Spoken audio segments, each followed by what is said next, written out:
Bonjour à tous et bienvenue dans cette nouvelle vidéo. Aujourd'hui je vais faire une petite vidéo avec une mise à jour, en fait une petite update de mes caladiums et notamment de savoir où est-ce qu'ils sont en est. Parce que j'ai pas mal de questions sur les réseaux sociaux, enfin notamment sur Instagram, sur ces réseaux sociaux où je suis présente d'ailleurs, avec YouTube. Voilà, de personnes qui ont planté des tubercules ou qui vont le faire.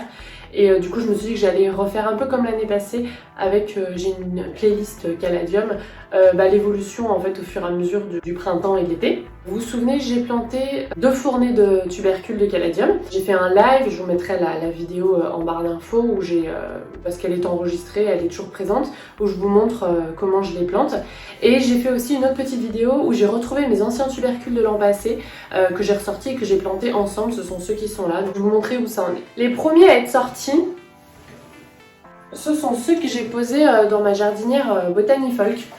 J'adore cette jardinière, c'est mes préférés en fait. Il y a là-dedans le Spring Fling, le Fanny Manson et le... Je me souviens plus le dernier, je mettrai le nom en barre d'infos parce qu'il est tombé là-dedans, il y a une étiquette, ça va me prendre 3 heures à soulever.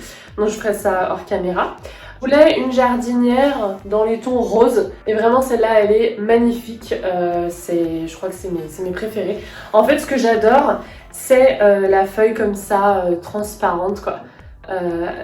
Elle est limite, on a limite l'impression que c'est un vêtement en latex comme ça en caoutchouc, enfin c'est vraiment magnifique. Ça fait partie de mes préférées, celle où il y a du rose comme ça avec un tout petit peu de nervure. Et c'est le White Queen pardon. Ici aussi vraiment ils sont magnifiques. Ceux-là je suis vraiment ravie. Ceux-là ça a été les premiers à sortir pour une raison hyper simple. La première raison c'est que déjà, comme c'était un pot en terre cuite, il n'y avait aucun risque que les tubercules pourrissent, aucun. Ou qu'ils stagnent un petit peu dans l'eau, aucun. Ça sèche beaucoup plus vite, hein, la terre cuite est poreuse. Ça vaut pour toutes les plantes que vous voulez faire sécher rapidement. Donc ça c'est la première raison. La deuxième raison c'est que je l'avais placé en face de ma fenêtre plein est. Là je suis dans la cuisine, j'ai une fenêtre plein est ici, je vous montre ce que c'est le matin. Ça cogne le matin et du coup ils avaient non seulement le soleil. Après maintenant je les enlève du soleil une fois que les feuilles sont sorties parce que je veux pas qu'il y ait de brûlure. Mais c'est vrai que quand le tubercule est en train de sortir, il a besoin de chaleur. Donc si vous les placez vers le soleil quand les feuilles sont pas encore apparues, ça peut vraiment aider, surtout le soleil du matin qui va pas tellement brûler en fait finalement. Mais du coup ça maintenait, c'était juste derrière la vitre, hein. Ici il fait chaud, hein. Ici j'ai chaud. Nox est juste là à côté de moi, c'est pour une raison, c'est parce qu'il fait chaud sous ces fenêtres là. Donc comme le tubercule de caladium, je vous en parle souvent, a besoin d'un endroit chaud et lumineux pour sortir. C'est pour ça qu'on les plante d'ailleurs au printemps jusqu'à l'été, jusqu'à l'automne, mais que l'hiver on les met en dormance, il fait trop frais dans nos intérieurs, même dans nos intérieurs, puisqu'ils aiment entre 23 et 25 degrés, c'est là où c'est le optimal on va dire. Donc ceux-là ce sont les premiers à être sortis des tubercules que j'ai plantés cette année. Ensuite en deuxième position ce sont les tubercules que j'ai plantés cette année aussi, qui étaient en fait des tubercules que j'avais repris de l'année passée. Là j'ai fait des petits pots ensemble. Donc là j'ai le Pink Blush qui est sorti et j'ai un White Christmas qui commence aussi à sortir de l'an passé. Alors eux, et là j'ai... Ah non il est là le White Christmas. Et celui-là, je sais plus lequel c'est que j'avais. Dites-moi en commentaire. Je me souviens plus son nom celui-là. Il y en a tellement des variétés de caladium et c'est ça qui est génial. C'est qu'il y a plein de couleurs et il y a aussi des formes différentes. Il y a 2 types de caladium. Ceux qui sont en forme comme ça, moi je dirais une flèche en fait. Et il y a ceux dont les feuilles, au contraire, sont vraiment en forme de cœur comme ça. Comme celui-là. Comme le White Queen. Donc ça c'est les 2 types de formes de feuilles. Mais sinon en ce qui concerne les couleurs, les rainures, les motifs, il y en a tellement. C'est ça qui est génial. Donc ceux-là, je les ai gardés dans la cuisine et je les avais mis aussi par là. Il y a une zone où il y avait les poubelles, je les avais posées dessus au début parce qu'il fait chaud justement. Et de toute façon, eux, ils étaient déjà en train de sortir dans les sachets, si vous avez vu la vidéo. Du coup, ils étaient déjà très très bien partis. Ensuite, les autres qui arrivent en troisième position du coup. Ça compte pour 1 et ces 2 pots là, on va dire, ça compte en deuxième. C'est le Rhapsody. Alors celui-là, lui j'ai hâte qu'il sorte. Lui c'est pareil, on est sur de la transparence, un un rose très clair, très pâle avec un vert très pâle. J'ai hâte qu'il sorte celui-là. Et alors celui-là, contre toute attente, il a été plutôt positionné, toujours pareil à l'est, mais il n'a pas été au soleil. Mais il a fait suffisamment chaud, il y a suffisamment de lumière indirecte pour qu'il sorte. Donc voilà, donc maintenant lui il est sur mon bureau et il n'aura jamais de soleil direct. Comme ça il ne sera pas brûlé, mais il continue de faire plutôt chaud ici. En deuxième position, c'est le White Christmas. Celui-là, maintenant il est au-dessus du bureau de mon mari, donc il a plus de soleil, il n'y a que de la lumière indirecte. Mais ça continue de sortir. Celui-là, il était sorti très tôt aussi l'an passé. Voilà, je vous montre ce qui vient de se passer. Nox qui pousse mon téléphone. Ensuite vient le fameux Miss Muffet. C'est vraiment très beau, avec des petites touches rouges. Celui-là est vraiment bien parti aussi, je suis vraiment très contente. Et on va dire avant-dernière position, parce qu'ensuite j'ai un lot de 2 qui sortent pas pour le moment, c'est le White Garden. Donc celui-là il va être vraiment dans les tons vert très clair et blanc. Et lui il tarde un petit peu, donc je pense que je vais le déplacer, je vais le mettre à nouveau au soleil et je vais pas le laisser sur mon bureau. En ce qui concerne les retardataires, j'en ai 2. Le Pink Panther, alors celui-là il me fait penser au Red Flash. L'an passé, il avait mis beaucoup de temps à sortir. Je le touche régulièrement et là, j'ai 2 petites, et il est pas pourri. J'ai 3 petites pousses qui sont en train de sortir. Du coup, lui, il est hyper lent. Vraiment, tous ceux qui sont rouges très pourpres, c'est ma 2e année que j'en plante et je les trouve très lents. Ah oui, j'ai des moucherons un petit peu cette année avec les caladiums, mais ça va, c'est comme je les fais bien sécher, c'est pas une grosse invasion. Et celui-là aussi, retardataire, c'est le Seafoam Pink. Ce qui est dommage parce que lui, j'ai vraiment envie de le voir. Je vais vérifier avec vous. Non, il est toujours dur, donc il est pas pourri. Si vraiment il sort pas encore dans une semaine, que je vois même pas de petites pousses, vraiment je le déterrerai complètement. Mais pour le moment, voilà, c'est pas le moment. Je vais le remettre au soleil. Le terreau est quand même encore assez humide, donc je vais le mettre au soleil pour que ça sèche. Surtout, je ne réarrose pas. Si vous avez un souci que, ça aussi j'ai pas mêlé la question, il sort pas, mais les tubercules ne sortent pas, ne poussent pas, et le terreau est toujours humide, surtout vous réarrosez pas.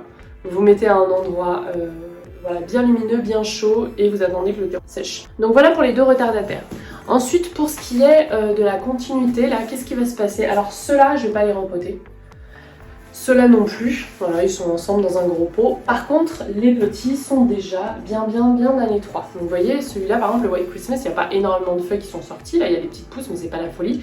Et il est déjà hyper à l'étroit. Donc lui, il va falloir que je le rempote. Alors, je manque de place cruellement chez moi, donc je vais pas le rempoter dans un grand pot. Je vais passer de ça à ça. Vous voyez, la différence va pas être énorme, mais ça va suffire pour passer le printemps et l'été et le début de l'automne, parce que je pense pas garder mes tubercules plus longs que le début de l'automne cette année. Et ça suffira. Mais clairement, ça serait encore mieux, encore plus optimal de mettre dans un grand pot.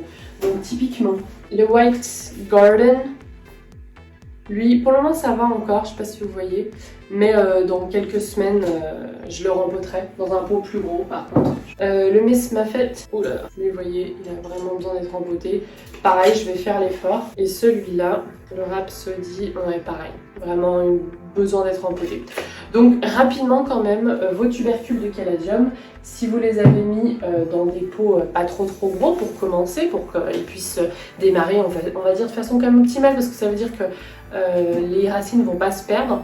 Quand vous mettez dans un énorme pot, les racines vont vraiment se perdre, et alors là, pour attendre que les tiges vraiment s'épanouissent, il va y avoir un petit moment. Tu veux juste sortir ? Il va se passer quand même un petit moment avant que voilà, ça va un petit peu retarder la croissance, c'est-à-dire que le tubercule de caladium, il va commencer à faire des petites pousses et il va commencer à faire ses racines, mais si les racines ça prend trop de temps, les pousses en fait vont pas, vont prendre leur temps aussi et ça va être assez lent. Donc c'est vrai que si vous avez commencé par un petit pot, voilà, on va dire moyen, parce qu'il n'était pas non plus minuscule, rapidement il va falloir les rempoter si vous voulez en profiter vraiment plusieurs mois. Là, typiquement, celui-là, donc il est dans un petit pot, il va pas mourir parce que je vais pas le rempoter, mais par contre au milieu de l'été, il va être... C'est ce qui s'est passé d'ailleurs l'année dernière, j'avais dû tutorer tous mes caladiums parce que voilà, ils commençaient à être trop à l'étroit en fait, ça devenait trop compliqué pour eux voilà, de puiser ce dont ils avaient besoin. Et l'an passé en été, je sais pas si vous savez, j'étais enceinte de 7 et 8 mois. Autant vous dire que j'avais pas rempoté et que à la place, bon bah j'avais fait avec les moyens du bord, j'avais tutoré. Ça fonctionnait très bien, mais c'est un peu moins joli et le caladium du coup est un petit peu moins épanoui. Sachant que c'est quand même une plante dont on profite de la présence finalement pas toute l'année. C'est sympa qu'il soit beau le temps qu'il est là. Voilà, c'est mon avis. Cette année, je vais du coup rempoter que cela. Quand je vais rempoter, je vous ferai peut-être ça dans un vlog, comme ça vous aurez les images, mais je vais utiliser le même terreau que j'ai utilisé lors de mon live, c'est-à-dire du terreau plante d'intérieur assez classique. La perlite, et ça je mets à peu près... Oh, je diminue un petit peu là une fois qu'ils sont sortis. Je mets pas 30%, je vais mettre 20% de perlite. Et je vais mettre aussi de la terre de bruyère. Et là, la terre de bruyère, allez, je mets aussi 20%. Le reste en terreau plante verte, c'est pas mal. Il y a déjà un bon drainage une fois que les tubercules sont sortis. Parce que quand les tubercules sont pas encore sortis, je mets quand même plus de perlite pour pas que ça pousse. Il y a un pouvoir de rétention d'eau. On m'a souvent posé la question pourquoi tu utilises beaucoup la perlite et pas tant la vermiculite. Alors c'est simplement parce que la perlite, je suis habituée à l'utiliser, donc j'aime bien l'utiliser. La perlite, je trouve que c'est un support qui va à la fois aider à retenir l'eau. Donc si on a la main lourde, ça retient l'eau, et à l'inverse, si on n'a pas la main lourde, c'est pour ça que je le propose souvent aux débutants, parce que quelles que soient vos habitudes d'arrosage ou vos mauvaises habitudes d'arrosage, ça va pardonner. Quand à l'inverse on n'a pas trop la main lourde et qu'on oublie souvent, et ben en fait la perlite c'est gorgé d'eau et va relâcher l'eau en fait au fur et à mesure. Donc en fait je trouve que la perlite ça pardonne un petit peu toutes les erreurs, enfin quand je dis c'est pas des erreurs, c'est juste la vie en fait, on a d'autres choses à faire parfois, ou à l'inverse on a trop envie de bien faire et on met trop d'eau. Voilà. Bon bah écoutez, j'espère que ça vous a aidé et ça vous a intéressé. Si c'est le cas, n'hésitez pas à mettre un petit pouce en l'air et à vous abonner à la chaîne pour ne rater aucune vidéo. Et sinon, bah dites-moi vous, lesquels sont sortis en premier. Est-ce que vous aussi, tous les rouges, est-ce que vous aussi, ceux qui sont dans les tons très très rouges soutenus, ils mettent un temps fou à sortir, ou est-ce que c'est que chez moi?